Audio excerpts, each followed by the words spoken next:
Hi, everyone. Welcome to YHELPtalk with Sarah. Today, we are here with Buba, professional educator, discussing how to prepare for back to school. Hi, Eden. How are you? Hey, I'm doing well. Thank you for taking time to meet with me. This is an exciting time of the year, so I'm looking forward to this conversation. Thank you.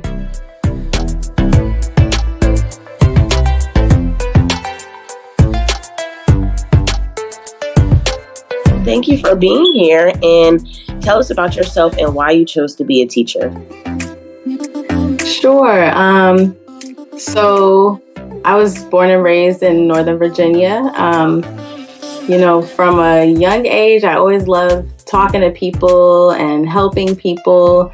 But growing up, as many people go through, I wasn't sure exactly what I wanted to do.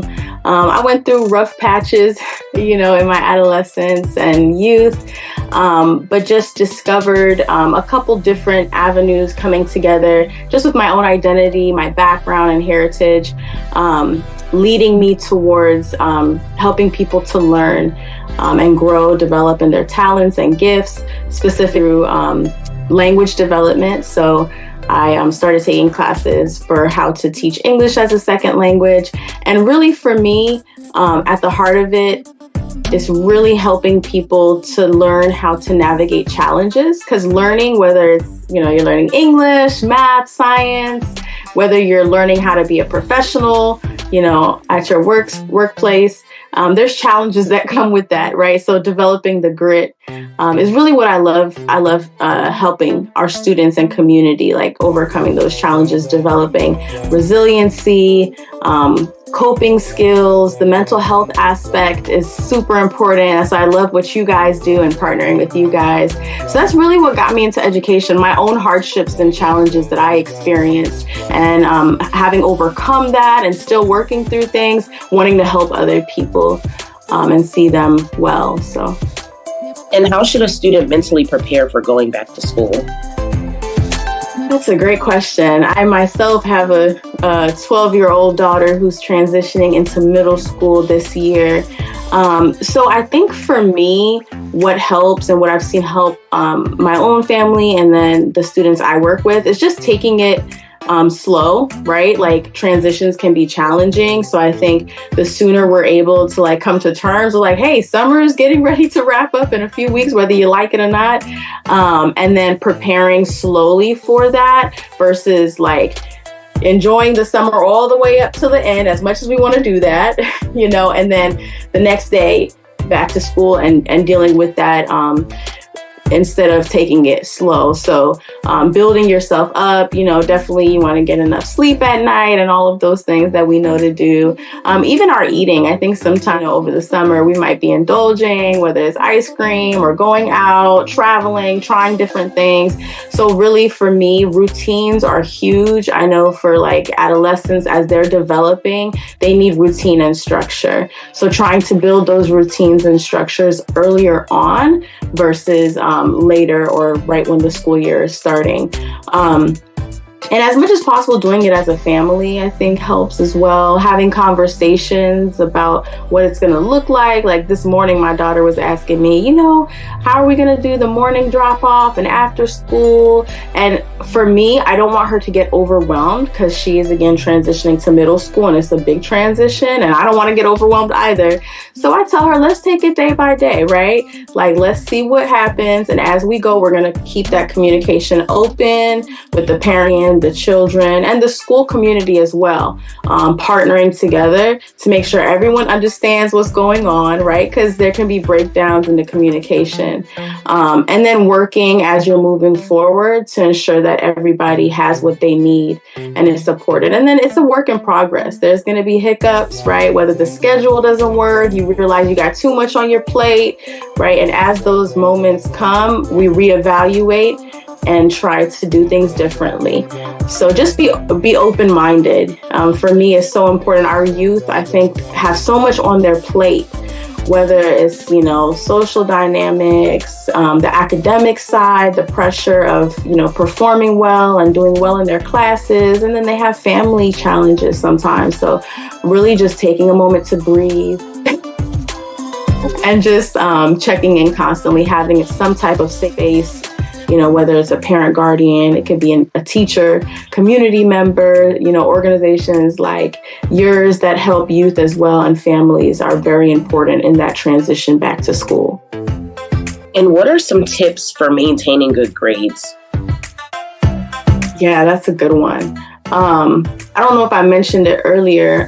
This past year, I've had the pleasure of teaching AVID, Advancement via Individual Determination, which helps students to prepare for post-secondary opportunities, college and career. And a part of that is organization.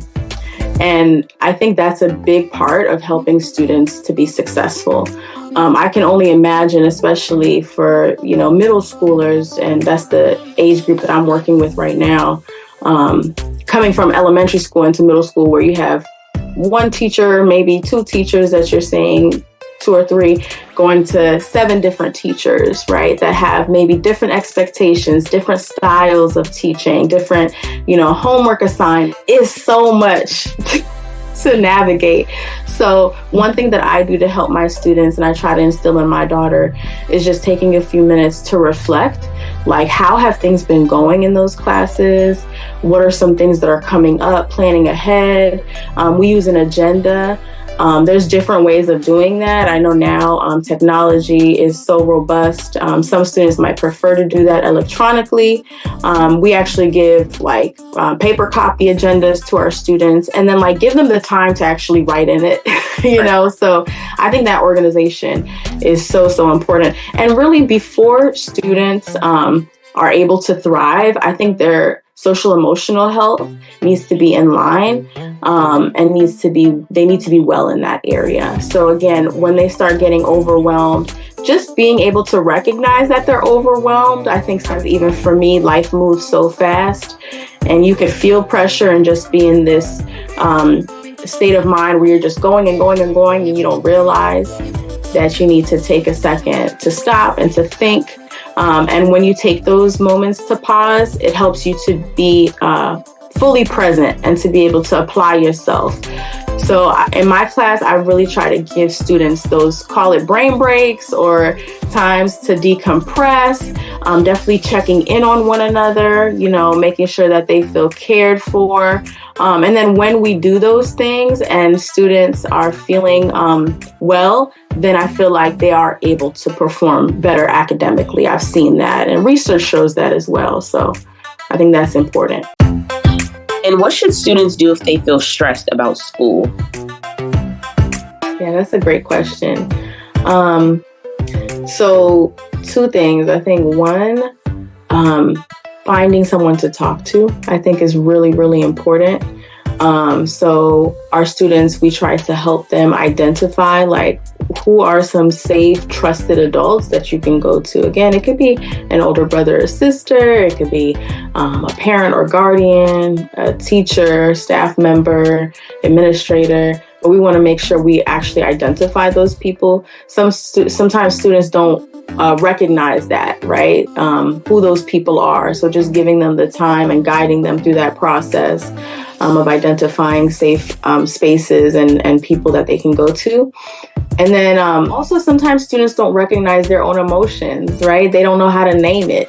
So I know one thing that we do within our district to support our students in that we have mood meters. So I often put that up in the classroom so students can actually see where are you, right? Take a second, think about it, right? Are you in the red zone today? Are you in the yellow zone, green zone? And then giving them the actual adjectives, how do I describe this emotion? And we have emojis up there. So we put it in kid-friendly terms, right? Just so that they're aware of their own emotions. I know with my daughter, one thing that I've been doing recently is just trying to let her know, even when I'm feeling like I'm not at 100, I'll tell her my social radar, right? I'm at 60% right now. I might need a moment, or I'm at 40%, right?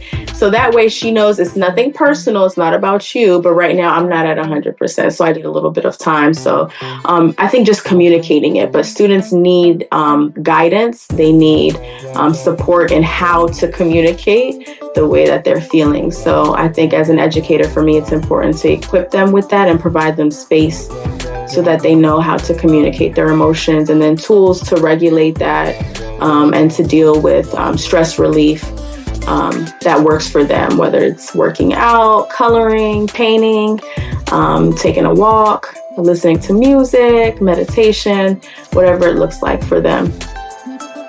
And do you have any advice for students that are balancing school with after-school activities? That's a big one, yeah. I'm a huge fan of after-school activities. I know that they're very important in, students' both academic success and development, sense of belonging, social, emotional growth, but it can be a lot. I sponsored several clubs during my time at the high school when I was working there. And oftentimes the board members, the leaders of these different clubs and student organizations are very high performing, high achieving, taking AP classes and, DE classes and leading multiple clubs. And I just wonder sometimes, I wasn't that type of student. So again, organizing yourself is important. I think for me personally, just I try to have conversations with my students to just help them be more aware, right, of why they're doing. Sometimes I think in our society, it's a lot of pressure to be overachievers, right?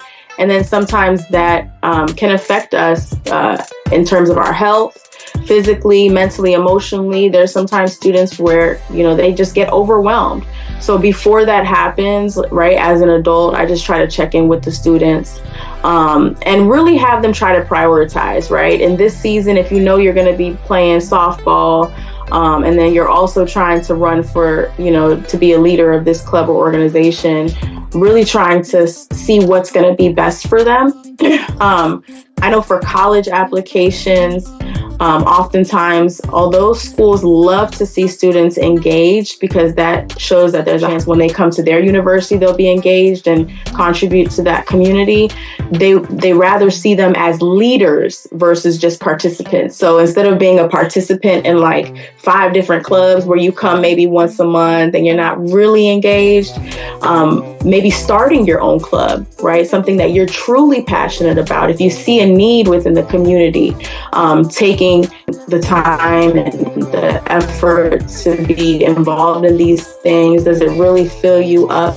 And then making sure that you're not overwhelming yourself.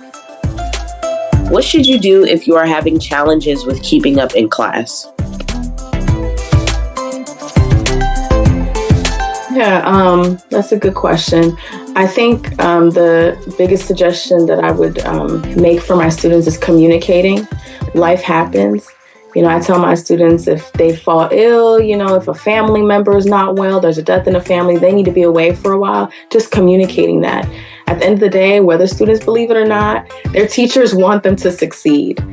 Right. So if they communicate that they're having a hard time, even not understanding the content, most teachers are going to take the initiative to stay after school with them, meet with them during lunch, extend deadlines when possible, do whatever we can to help this to be successful. But if a student doesn't communicate that and just, retreats, then it's very hard for us to be able to know how to support them if we don't know that they need support. So my biggest thing, again, helping students to understand how to communicate their needs, their emotions, the hardships they're going through. It takes courage to do that.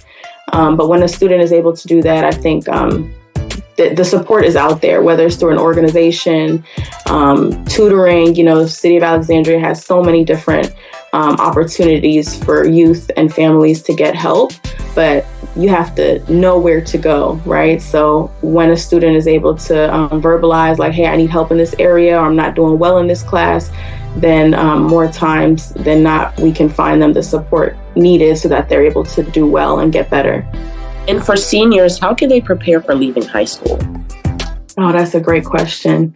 Yeah, again, I'm teaching AVID, which is helping students prepare for college and career, and we're doing that in middle school. Mm-hmm. And, I'm a first generation immigrant. So my parents came to the United States from Ethiopia and Eritrea. So a lot of that college and career, teaching that some students would receive from really come from diverse countries, families that may not have been born or raised here. Sometimes there's a lot of learning that has to happen, right? If you don't have the support. So I think for me, it's important to start sooner than later. Again, it's just a lot that comes at you. So the more you're able to get bite pieces along the way, it will help a lot. I think also just not getting overwhelmed and just knowing yourself, right? Like for me, when it comes to college or career, picking a college,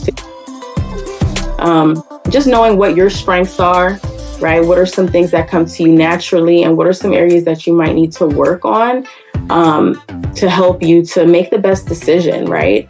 And giving yourself grace, right? A lot of times you might start out on one path and then things change, and that's okay. But knowing yourself, so that way you're not being pressured, by society or sometimes even family. Family wants the best for you a lot of the times, but you're going to be the one sitting in those classes, and maybe having to pay. College is expensive. So knowing yourself and finding resources and tools. On Avid is a wonderful program that our district offers. So I always recommend that. For students that are able to get into that program. After school activities, clubs, extracurriculars offer a lot of exposure as well to different fields, to different experiences that can help students prepare for college. Finding a mentor is wonderful as well. Even for adults, people that may have more experience, maybe in a field that you are interested in going into. So I think having the courage to say, hey, you're a counselor. That's something I'm interested in doing. Can you tell me a little more about it, right? Finding those connections are very important as well. So those are a couple of things that I think are helpful for our seniors that are getting ready to graduate. But having a plan is important. And how can you manage friendships and relationships in school? Yeah, that's a good question.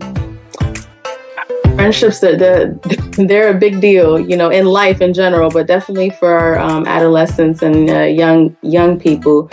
I think you just have to be reflective, The reality is, people come into our lives for a season. You meet people, you guys grow and develop, especially as young people. The person you are ninth grade might not be the same person you are senior year. So giving yourself flexibility, being patient with yourself, learning about who you are, your values, and then being patient with other people as well. You have to really be reflective and understand who are the people that are going to help me, right? Make the best decisions, that are going to support me when I go through hardships. And then who are the people that might just be there for fun, right? Might not necessarily help me to become a better person, to get out of my time in school, in high school, middle school, college. So I think those are the biggest things, knowing yourself and being reflective about the type of people you put around you, because it definitely makes a difference, the people you have on your team. So that's very important. And is there any advice or anything that you would like to promote? Yeah, I think for me, the biggest two things, one, just knowing yourself. And that's a continuous process, right? Where you're just thinking about what are the things that you're passionate about, the things that you are curious to learn more about, your strengths and weaknesses. And that just helps you as you move forward. Learning never stops, So taking the time to just evaluate how things are going, being a reflective learner. And then the other thing, asking for help. Life is hard, and that doesn't stop. There's going to be seasons and times, go through hardships. And, just knowing how to ask for help, having the courage and the humanity to say like, hey, this is a hard time for me. And then having people that you can go to, I think is super important. It's unfortunate that a lot of times people deal with hardship, and don't go to other people, and that's very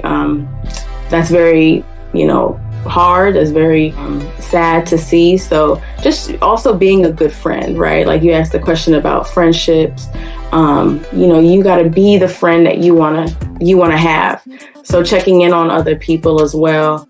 is super important. So that mental health, social, emotional dynamic is super important. You can be a genius. You can know how to do a lot of amazing things and be very academically strong. But as you continue to go through life, if you don't know how to apply yourself, how to communicate well, deal with challenges, all of those quote unquote soft skills, being a critical thinker, those things are just as important for you to be able to thrive. So I think knowing yourself and growing in those areas is really important. Thank you so much for tuning in, and go to yhelpnow.com and be sure to follow at YHELPNow for all your mental health and life skill resources. Thank you. Thank you for being here. Thank you so much.